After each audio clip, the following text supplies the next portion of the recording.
အင်မတန်တာယာပါတယ်လို့တင်ထင်နေတဲ့ဒီအုပ်အောင်ငတ်တန်ရဲ့နောက်ွယ်မှာတကယ်သားသက်သမားတယောက်ပုံနေတယ်ဆိုတာသိပါသလား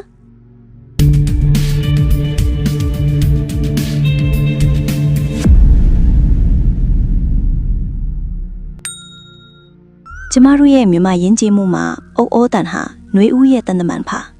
တပေါင်းတကူလာရဲ့တာယာတဲ့နေ့ရက်တွေမှာ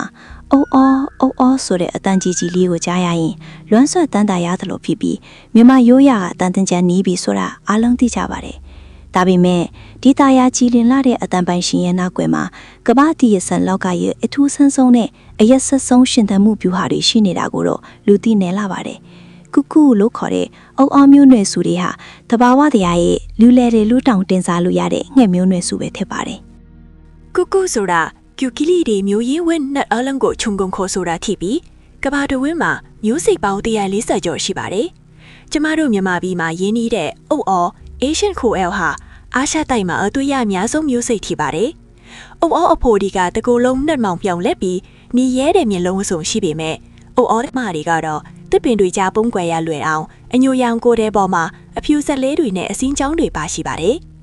နောက်ပြီးကျမတို့ကြားနေရတဲ့အတန်းကငှက်အဖို့ရငှက်မကိုမြူးဆွဲတဲ့အတန်းနယ်မြေတတ်မှတ်တဲ့အတန်းလို့သိရပါတယ်။သူတို့ဟာအန်တာတီကာတိုက်ကလွယ်လို့ကျန်တဲ့တိုက်ကြီးအားလုံးရဲ့တောတောင်တွေဥယျာဉ်တွေထဲမှာပြန့်နှံ့နေထိုင်ကြပါတယ်။အော်ငှက်တွေရဲ့အထုံချဆုံးနဲ့အငင်းပွားဖွေအကောင်းဆုံးအလီအထကတော့ကိုယ်တိုင်အတိုက်မဆောက်ခြင်းပါပဲ။သူတို့ဟာတခြားငှက်တွေရဲ့အတိုက်မှာခိုးပြီးဥလေးရှိပါတယ်။ဒီဖြစ်စဉ်ကို brood parasitism လို့ခေါ်ပါတယ်။အိုအော်မာဟာအင်ရှင်ငှက်တွေအတိုက်ကတည်းခိတာခွာပါခြင်းကိုစောင့်ကြည့်တတ်ပါတယ်။အခွင့်တာလာနဲ့စက္ကန့်ပိုင်းအတွင်းအတိုက်ထဲဝင်ပြီးအင်ရှင်ငှက်ရဲ့ဥတလုံးကိုဝါမြူပစ်တာဒါမှမဟုတ်အောက်ကိုတွန်းချပစ်ပြီးမိမိရဲ့ဥကိုအစားထိုးဥပစာထည့်ပါတယ်။ပိုပြီးအံ့ဩဖို့ကောင်းတာကအိုအော်တွေဟာတခါတလေသူတို့ဥချမဲ့အင်ရှင်ငှက်ရဲ့ဥအယောင်ပုံစံနဲ့တူအောင်ဥနိုင်တဲ့ဘီးစားစွမ်းရည်ရှိကြတာပါ။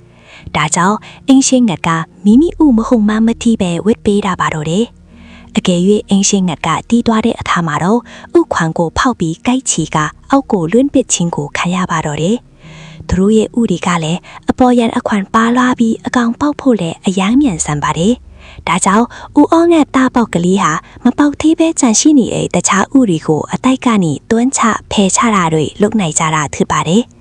တခါတလေမှာငမာကြီးရဲ့မျက်စိရှိမှတင်ပဲပေါ်တင်လုပ်ကြတာပါဒါဟာတကယ်ကိုကြောက်စရာကောင်းတဲ့တဘာဝတရားကြီးပါပဲ။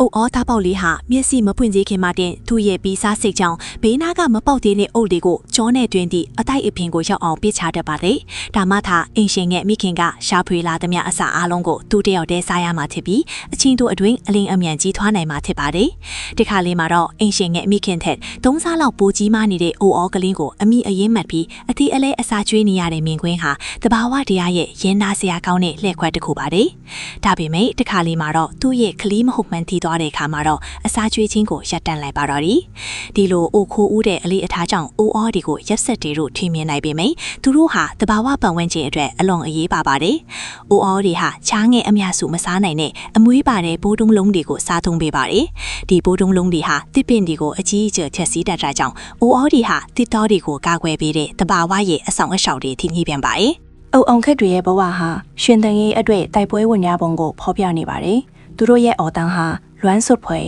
တာယာကြည်နူးဖွယ်ကောင်းပေမဲ့သူတို့ရဲ့ဘဝခရီးလမ်းကတော့ရက်ဆက်မှုတွေလှည့်ကွက်တွေအားပြိုင်မှုတွေနဲ့ပြည့်နှက်နေပါတယ်။တဘာဝတရားမှာအကောက်အစိုးရလို့တီးတန့်မရှိပဲတတဝါတိုင်းဟာမိမိတို့မျိုးနွယ်စုမပြောက်ပြတ်အောင်နေလန်းအမျိုးမျိုးနဲ့စ조사ရှင်သန်နေကြတယ်ဆိုတာကိုအုပ်အောင်ခက်တွေကထပ်တည်ပြနေတာပဲချစ်ပါတယ်။အဆုံးထိကြည့်ရှုပဲလို့ကျေးဇူးတင်ပါတယ်။နောက်ထပ်ဗဟုသုတရဖွဲ့အသည့်အသစ်တော်ဗီဒီယိုတွေတင်ဆက်ပေးတော့မှာမို့ subscribe လုပ်ပြီးစောင့်ကြည့်ပေးကြဖို့မမေ့ပါနဲ့နော်။နောက်ဗီဒီယိုမှာပြန်တွေ့ပါမယ်။